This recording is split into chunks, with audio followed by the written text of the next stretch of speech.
ओम शांति। 10 अगस्त 2023 की मधुर महावाक्य। मीठे बच्चे, जब तुम बाप की गोद में आते हो तो यह दुनिया ही ख़त्म हो जाती है। तुम्हारा अगला जन्म नई दुनिया में होता है। इसलिए कहावत है, आप मुए मर गई दुनिया। प्रश्न, किस एक रस्म के आधार पर बाप के अवतरण को सिद्ध कर सकते हो?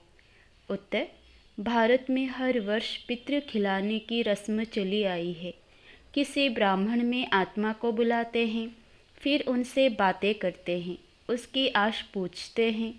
अब शरीर तो आता नहीं, आत्मा ही आती है। यह भी ड्रामा में नूंद है।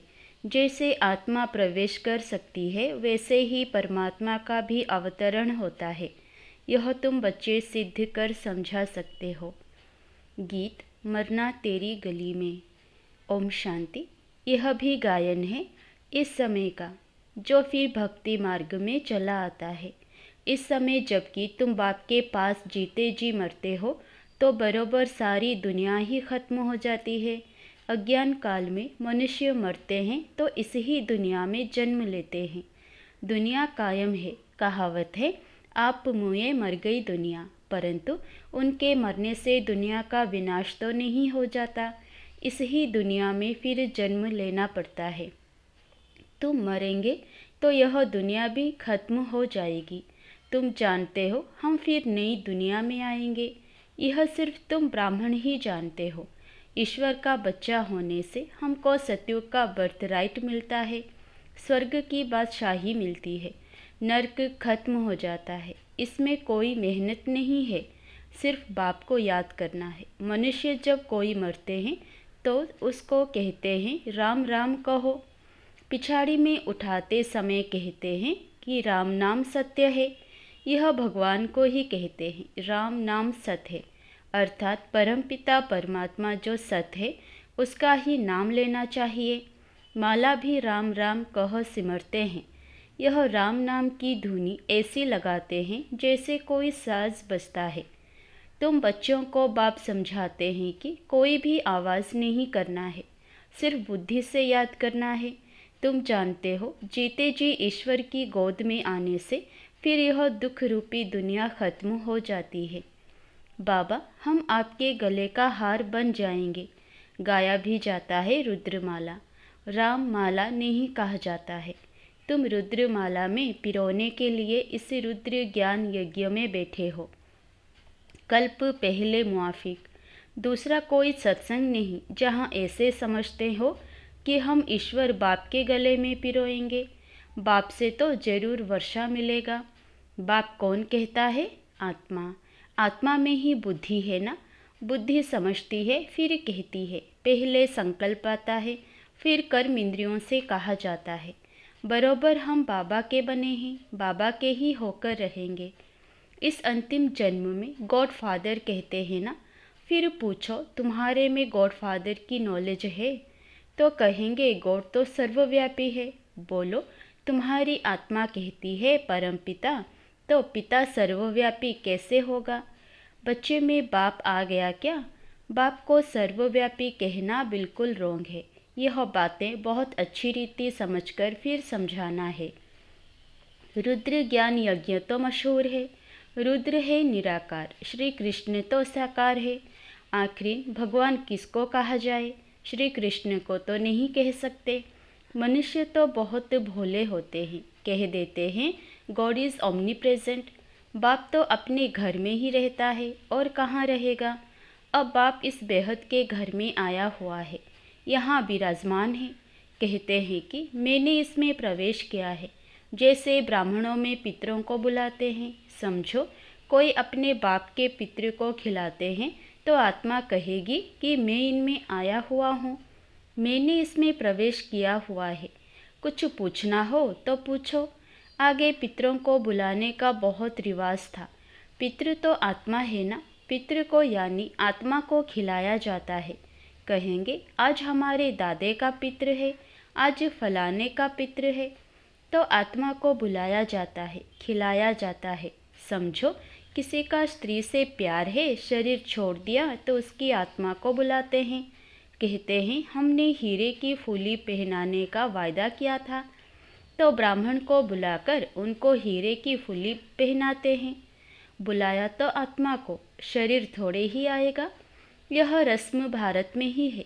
जैसे तुम सूक्ष्म वतन में जाते हो, कोई मर गया, उनका भोग लगाते हो, तो सूक्ष्म वतन में वह आत्मा आती है। यह है बिल्कुल नई बातें। जब तक कोई अच्छी रीति समझ ना जाए, तब तक मनुष्यों को संशय पड़ता है कि यह क्या करते हैं। ब्राह्मणों की रस्म रिवाज देखो कैसी है। सभी मंदिरों आदि में भोग लगाते हैं, पितृ को भोग लगाते हैं। गुरु नानक की आत्मा को भोग लगाया, अब वह कहाँ है, यह समझ नहीं सकते। तुम तो जानते हो, जिन्होंने धर्म स्थापन किया हुआ है वह सब यहाँ है। जैसे बाबा कहते हैं, मैं तो ब्राह्मण धर्म स्थापन करता हूँ। यह तो पतित पावन है। पावन आत्मा ही आकर धर्म स्थापन करती है, परंतु सतो प्रधान आत्मा को फिर सतो रजो तमो में आना ही है। इस समय सभी आत्माएं कब्र दाखिल है। बाबा तो है ही पतित पावन, वह कभी कब्र दाखिल नहीं होते। मनुष्य को पतित पावन नहीं कहेंगे। पतित पावन माना सारी दुनिया का पतित पावन। पतित दुनिया को पावन बनाने वाला एक बाप के सिवाय कोई हो नहीं सकता। वह तो आते हैं अपने अपने धर्म स्थापन करने। क्रिश्चियन धर्म का सारा सीजरा वहाँ है। पहले क्राइस्ट आया, फिर उनके पिछाड़ी सब आते रहेंगे, वृद्धि को पाते रहेंगे। वह कोई पतित को पावन नहीं बनाते, नंबरवार उन्हों की संख्या आती है। पतित पावन तो इस समय चाहिए, जबकि सभी कब्र दाखिल हो जाते हैं। सबको पावन बनाने वाला एक वही है।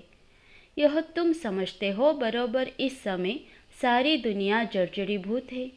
बनेन ट्री का मिसाल देते हैं। बहुत बड़ा झाड़ है, उसका फाउंडेशन सड़ा हुआ है, बाकी टाल टालियाँ सारी खड़ी है। यह भी झाड़ है।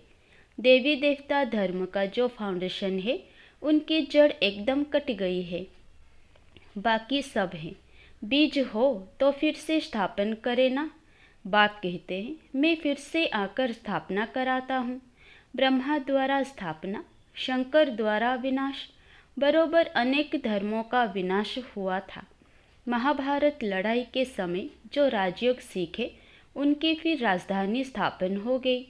तुम जानते हो, अभी हम बाप के पास जाएंगे, फिर नई दुनिया में आएंगे, फिर झाड़ वृद्धि को पाता जाएगा। देवी देवता धर्म जो था वह प्राय लोप हो गया है। बाप कहते हैं, मैं फिर से आकर आदि सनातन देवी देवता धर्म की स्थापना करता हूँ। भारत जो ऊंचे ते ऊंच था, उनको अब ग्रहण लगा हुआ है। काम चिता पर बैठने से इस समय तुम्हारी आत्मा काली हो गई है। अब फिर तुम ज्ञान चिता पर बैठ गोरे बनते हो। तुम जो श्याम बन गए थे, श्याम को सुंदर गोरा बनाने वाला है परम पिता परमात्मा। उनकी श्रीमत मिलती है। परम पिता परमात्मा की आत्मा एवर प्योर गोरी है। आत्मा में ही खाद पड़ती है।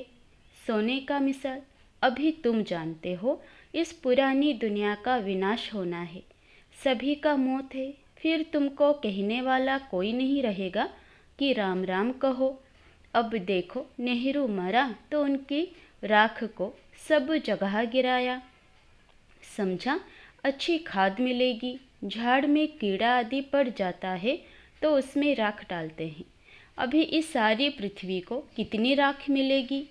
बड़े बड़े सन्यासी महात्माएं मरते हैं तो उन्हों की राख ऐसे नहीं डालते हैं। सबसे उत्तम है सन्यासी।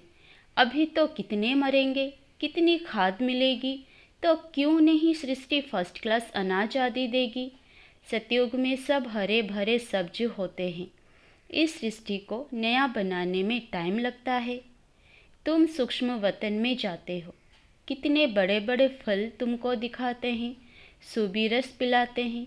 तुम विचार करो, कितनी खाद मिलेगी, सो भी खास भारत को। वहाँ कितनी अच्छी अच्छी चीज़ें निकलेगी नई दुनिया के लिए। खाद पड़कर सारी दुनिया नई हो जाएगी। सूक्ष्म वतन में वैकुंठ का शुभी रस तुमको पिलाते हैं। बगीचे आदि का साक्षात्कार कराते हैं। बच्चों ने साक्षात्कार किया है। सुबीर पीकर आते हैं। प्रिंस प्रिंसेस बगीचे से फल ले आते थे। अब सूक्ष्म वतन में तो बगीचा हो ना सके, जरूर वैकुंठ में गए होंगे। एक एक को साक्षात्कार नहीं कराएंगे, जो निमित्त बनते हैं उनको साक्षात्कार कराते हैं। हो सकता है अगर तुम याद में रहेंगे, बाबा के बच्चे बनकर रहेंगे, तो पिछाड़ी में तुमको भी साक्षात्कार होगा। यह तो पहले गौशाला बननी थी, भट्टी में पकना था तो बहुत आ गए। बच्चों को समझाया है, सिर्फ कोई को लिटरेचर देने से समझ नहीं सकेंगे। समझाने वाला टीचर जरूर चाहिए। टीचर सेकंड में समझाएगा, यह तुम्हारा बाबा है, यह दादा है, यह बेहद का बाप स्वर्ग का रचयिता है। सिर्फ कोई को लिटरेचर दिया तो देखकर फेंक देंगे, कुछ भी समझेंगे नहीं। इतना जरूर समझाना है कि बाप आया है, यह ढिंढोरा पिटवाना तुम्हारा फर्ज है। बरोबर यादव कौरव भी हैं, महाभारी लड़ाई भी सामने खड़ी है। जरूर राजयोग सिखलाने वाला भी होगा, जरूर स्वर्ग की स्थापना भी होगी। एक धर्म की स्थापना अनेक धर्मों का विनाश होगा। तुम जानते हो, हम नर से नारायण, नारी से लक्ष्मी बनते हैं। यह है हमारी एम ऑब्जेक्ट। मनुष्य से देवता किए करत न लागी वार। देवता सिर्फ सूर्यवंशी को कहा जाता है, चंद्रवंशी को क्षत्रिय कहा जाता है। पहले तो देवता बनना चाहिए ना, नापास होने से क्षत्रिय हो जाते हैं। तो बाप कहते हैं, मीठे मीठे सिकिलधे बच्चे, कितने ढेर सिकिलधे बच्चे हैं। देखो किसका बच्चा गुम हो जाता है, 6-8 मास के बाद आकर मिलता है तो कितना प्यार से आकर मिलेगा। बाप को कितनी खुशी होगी। यह बाप भी कहते हैं, लाडले सिकिलधे बच्चे, तुम 5000 वर्ष के बाद आकर मिले हो। लाडले बच्चे, तुम बिछड़ गए थे, अब फिर आकर मिले हो बेहद का वर्षा लेने लिए। Deity world sovereignty is your god fatherly birthright. बाबा तुमको बेहद की बादशाही देने आया है। यह है हेवनली गॉड फादर। कहते हैं, तुम बच्चों के लिए कितनी बड़ी सौगात लाई हूँ, परंतु इतना लायक बनना है, श्रीमत पर चलना है। मम्मा बाबा कहकर फिर अगर भूल जाए तो फारगती दे तो गले का हार नहीं बनेंगे। बच्चों को कितना प्यार किया जाता है। बाप बच्चों को सिर पर रखते हैं। बेहद के बाप को कितने बच्चे हैं, बाबा कितना ऊंच माथे पर चढ़ाते हैं। पाँव में जो गिरे हुए हैं उन्हों को माथे पर चढ़ाते हैं। तो कितना खुशी में रहना चाहिए और श्रीमत पर चलना चाहिए। एक के श्रीमत पर चलना है। अपनी मनमत पर चला तो यह मरा। श्रीमत पर चलेंगे तो श्रेष्ठ ते श्रेष्ठ मनुष्य अर्थात देवता बनेंगे। बाबा पूछते हैं ना कि कितने नंबर में पास होंगे। बाप भी कहते हैं सूर्यवंशी बनो, तो मम्मा बाबा को फॉलो करना पड़े। आप समान स्वदर्शन चक्रधारी बनना है।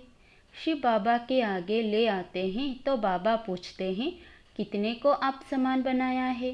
कितने मज़े की बातें हैं। तुम ही समझ सकते हो, नया कोई बिल्कुल ही नहीं समझ सकेगा कि यह कोई मनुष्य से देवता बनने की कॉलेज है। कोई को तो 7 रोज में बहुत अच्छा रंग चढ़ जाता है, कोई को बिल्कुल नहीं चढ़ता। बहुत मेहनत करनी पड़ती है। पहली पहली बात बच्चों को समझाई कि पहले सबको बोलो कि बेहद के बाप को जानते हो। कहते हैं, हाँ वह मेरे में भी है, सर्वव्यापी है, फिर तो पूछने की दरकार ही नहीं है। जब बाप कहते हो तो बाप तुम्हारे में व मेरे में कैसे हो सकता है। बाप से तो वर्षा लिया जाता है, तो पहले पहले अल्प पर समझाओ।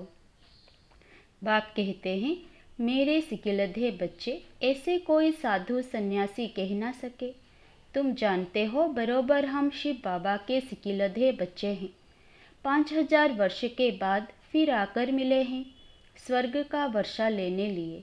जानते हो हम ही स्वर्ग के मालिक थे, फिर हम ही बनते हैं। स्वर्ग में जाना जरूर है, फिर पुरुषार्थ अनुसार ऊंच पद पाना है। अच्छा, मीठे मीठे सिकिलधे बच्चों प्रति माता पिता बाप दादा का याद प्यार और गुड मॉर्निंग। रूहानी बाप की रूहानी बच्चों को नमस्ते। धारणा के लिए मुख्य सार। पहला, माता पिता को फॉलो कर आप समान बनाने की सेवा करनी है। स्वदर्शन चक्रधारी बनना और बनाना है। दूसरा, बाप के गले का हार बनने के लिए बुद्धि से बाप को याद करना है। आवाज़ नहीं करनी है, याद की धुन में रहना है। वरदान, देह अभिमान के त्याग द्वारा सदा स्वमान में स्थित रहने वाले सम्मानधारी भव। जो बच्चे इस एक जन्म में देह अभिमान का त्याग कर स्वमान में स्थित रहते हैं, उन्हें इस त्याग के रिटर्न में भाग्य विधाता बाप द्वारा सारे कल्प के लिए सम्मानधारी बनने का भाग्य प्राप्त हो जाता है। आधा कल्प प्रजा द्वारा सम्मान प्राप्त होता है, आधा कल्प भक्तों द्वारा सम्मान प्राप्त करते हो, और इस समय संगम पर तो स्वयं भगवान अपने सोमानधारी बच्चों को सम्मान देते हैं। सोमान और सम्मान दोनों का आपस में बहुत गहरा संबंध है। स्लोगन, हर कदम में बाप की ब्राह्मण परिवार की दुआएं लेते रहो तो सदा आगे बढ़ते रहेंगे। अच्छा, ओम शांति।